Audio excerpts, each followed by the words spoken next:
साथियों, पुस्तक अद्भुत आश्चर्यजनक किंतु सत्य, भाग 2।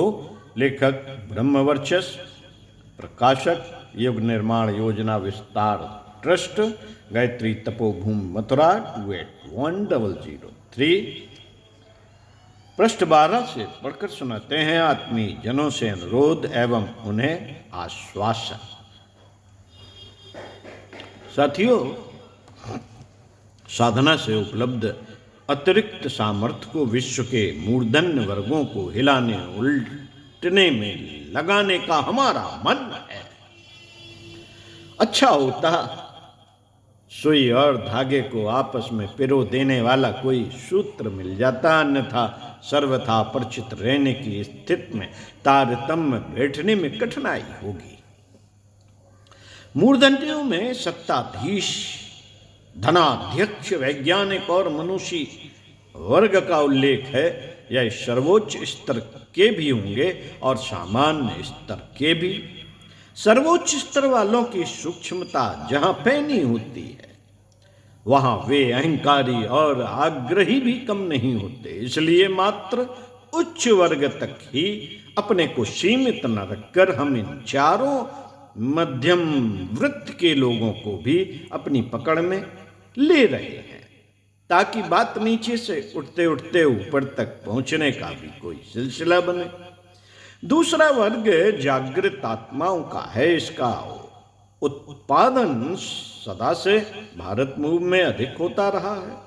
महामानव, ऋषि, मनीषी, देवता जहां जितने जन्मे हैं, यहां जितने जन्मे हैं, उतने अन्यत्र कहीं नहीं। यही हमारे लिए समीप भी पड़ता है। अस्तु, प्रयत्न करेंगे कि जहां कहीं भी पूर्व संचित संस्कारों वाली आत्माएं दृष्टिगोचर हों, उन्हें समय संदेश सुनाएं, समय का संदेश सुनाएं, युग धर्म बताएं और समझाएं कि इस समय व्यामोह में कटौती करके किसी प्रकार निर्वाह भर में संतोष करने का है। जो हस्तगत है उसे बोया उगाया और 1000 गुना बढ़ाया जाना चाहिए।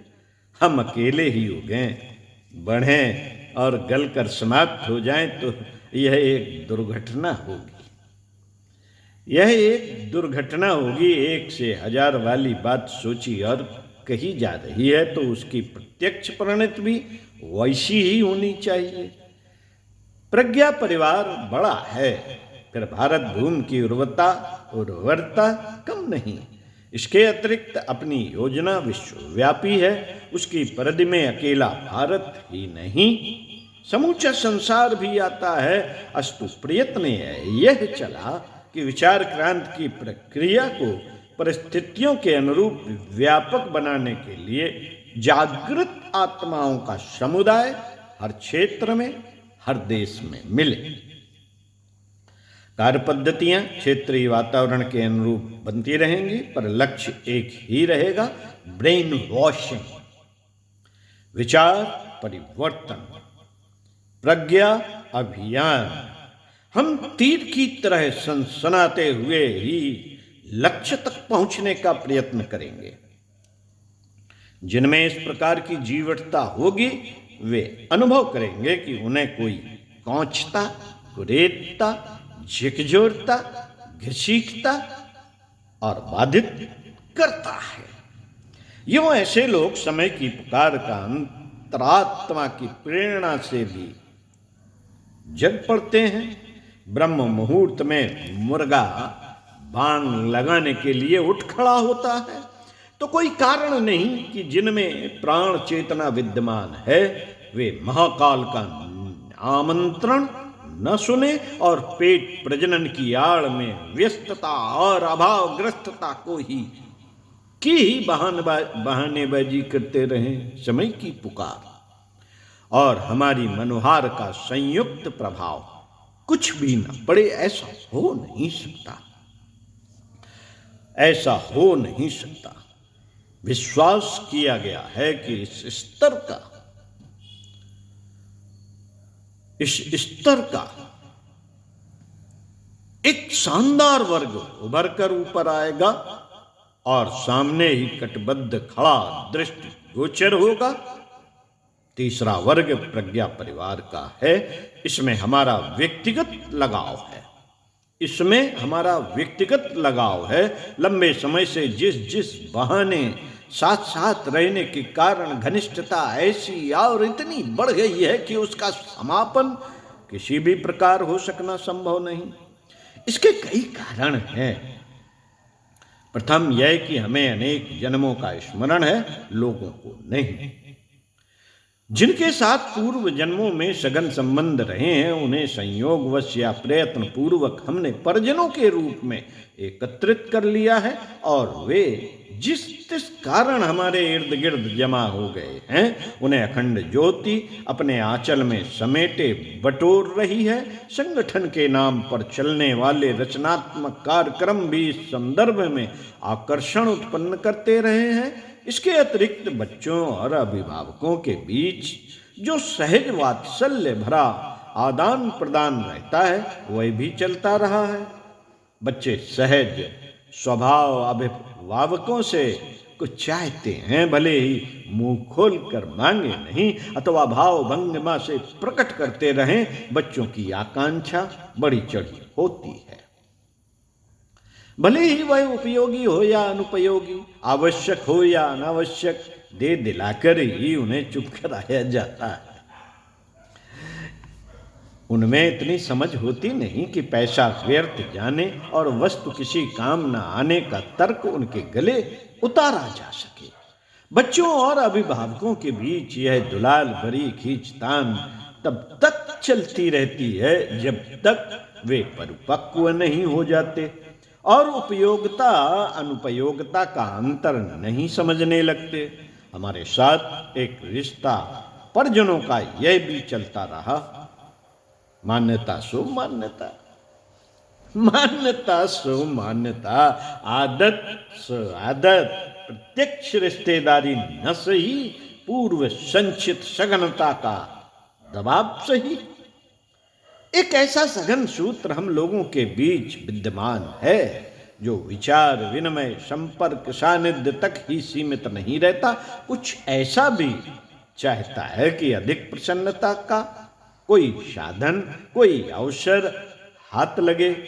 कईयों के सामने कठिनाइयां होती हैं, कई भ्रमवश जंजाल में फंसे रहते हैं, कईयों को अधिक अच्छी स्थिति चाहिए, कारण कई हो सकते हैं, पर देखा यह जाता है कि अधिकांश लोग इच्छा आकांक्षा लेकर आते हैं, वाणी से या बिना वाणी के व्यक्त करते हैं। साथ ही सोचते हैं कि हमारी बात यथास्थान पहुंच गई। उसका विश्वास उन्हें तब होता है जब पूरा न सही आधा अधूरा उपलब्ध भी हो जाता है। याचक और दानी का रिश्ता दूसरा है, पर बच्चों और अभिभावकों के बीच यह बात लागू नहीं होती। बछड़ा दूध न पिए तो गाय का बुरा हाल होता है।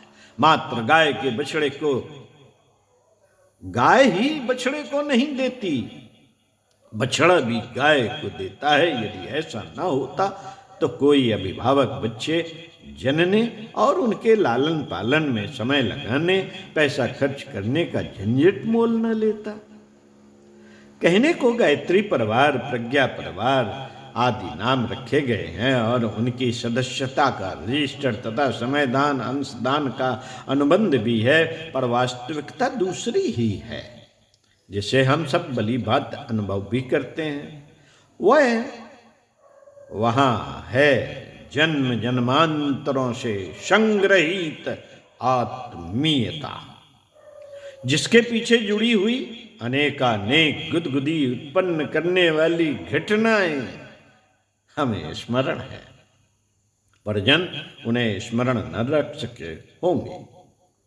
सके होंगे, फिर भी वे विश्वास करते हैं कि परस्पर आत्मीयता की कोई ऐसी मजबूत डोरी बंधी है जो कई बार तो हिलाकर रख देती है। एक दूसरे के अधिक निकट आने, परस्पर कुछ अधिक कर गुजरने के लिए आतुर होते हैं।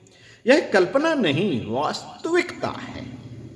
जिसकी दोनों पक्षों को निरंतर अथवा समय समय पर अनुभूति होती रहती है। मित्रों, यही तीसरा वर्ग है बालकों का। इनकी सहायता से मिशन का कुछ काम भी चला है, पर वह बात गौड़ है। प्रमुख प्रश्न एक ही है कि इन्हें हंसता हंसाता खिलता खिलाता देखने का आनंद कैसे मिले।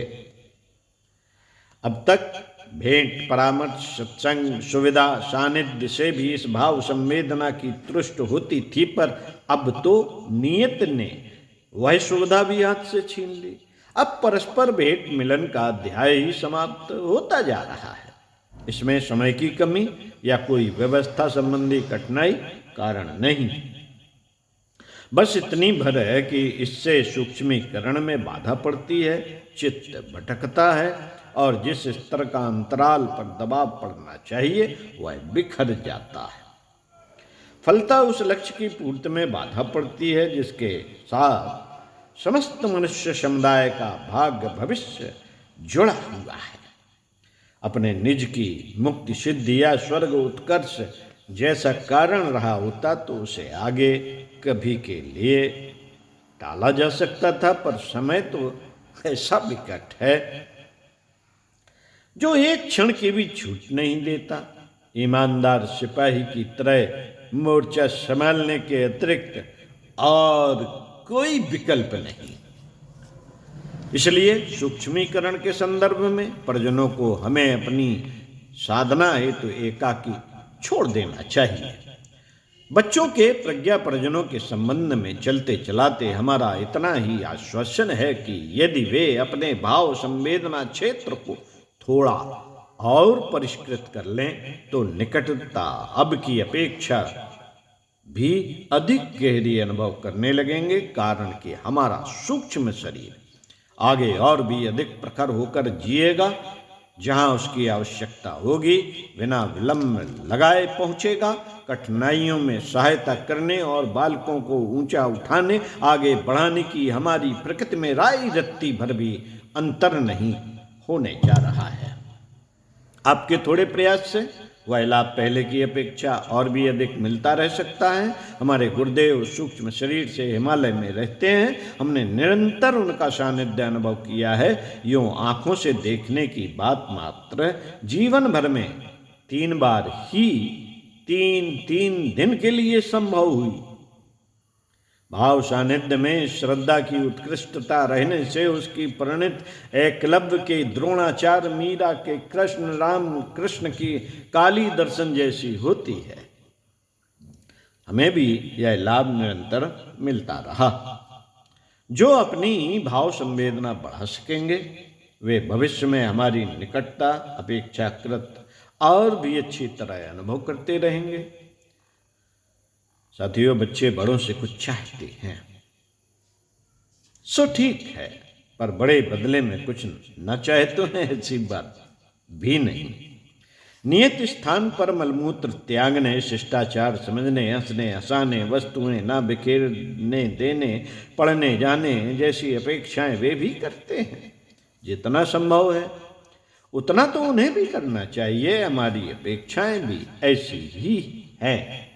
गोवर्धन उठाने वालों ने अपने अनगढ़ ग्वाल वालों के सहारे ही गोवर्धन उठाकर दिखाया था।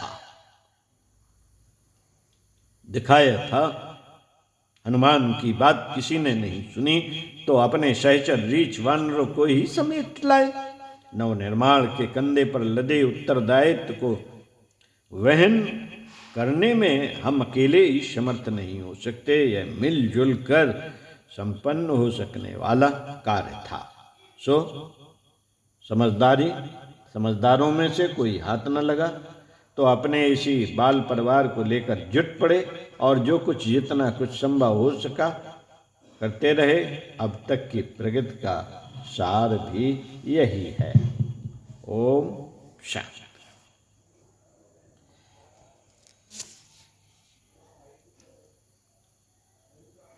सार संक्षेप यही है।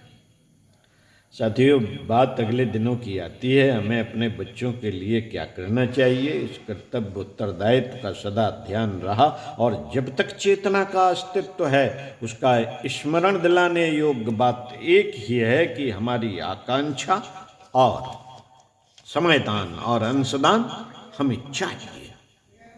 समय विकट है, इसमें प्रत्येक परिजन का समयदान और अंशदान हमें चाहिए। जितना मिलता रहा है उससे भी अधिक मात्रा में, क्योंकि जो करना है उसके लिए तत्काल कदम उठाने हैं। सो बड़े कामों के लिए बड़े बड़े लोग चाहिए, बड़े साधन भी चाहिए। हमारे परिवार का हर व्यक्ति बड़ा है, छोटेपन का तो उसने मुखौटा पहन रखा है। उतारने भर की देर है कि उसका असली चेहरा दृष्टिगोचर होगा। भेड़ों के समूह में पले सिंह शावक की कथा अपने प्रज्ञाजनों में से प्रत्येक के ऊपर लागू होती है या हो सकती है। हमें हमारे मार्गदर्शक ने एक पल में क्षुद्रता झटक कर महानता का प्रदान पहना दिया था। इस कायाकल्प में मात्र इतना ही हुआ था कि लोभ मोह की कीचड़ से उबरना पड़ा। जिस तिस के सत्परामर्शों आग्रहों की उपेक्षा करनी पड़ी और अंतरात्मा आत्मा परमात्मा के संयुक्त निर्णय को सिरोधार करने का साहस जुटाना पड़ा। एकाकी चलने का आत्मविश्वास जागा तो और आदर्शों को भगवान मानकर कदम बढ़े। इसके बाद एकाकी नहीं रहना पड़ा और ना साधनहीन उपेक्षित स्थिति का कभी आभास हुआ।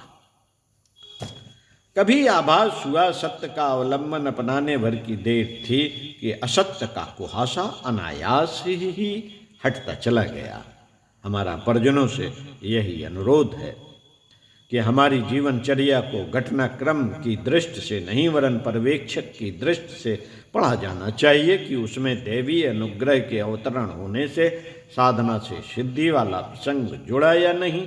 इसी प्रकार यह भी दृष्टव्य है कि दूसरों के अवलंबन योग आध्यात्मिकता का प्रस्तुतिकरण करते हुए हमारे कदम ऋषि परंपरा अपनाने के लिए बढ़े या नहीं।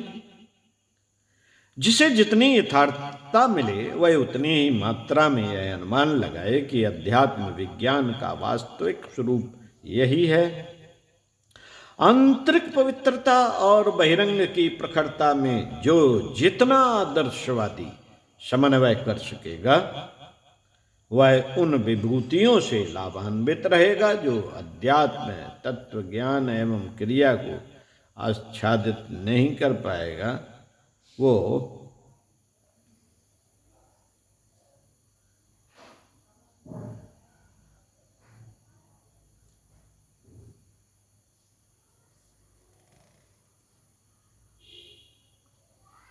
साथियों,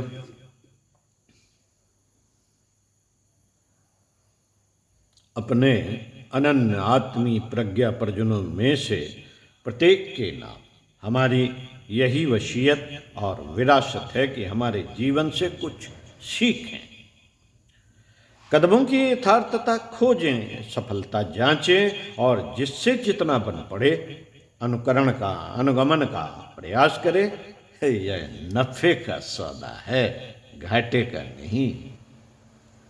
ओम शांति।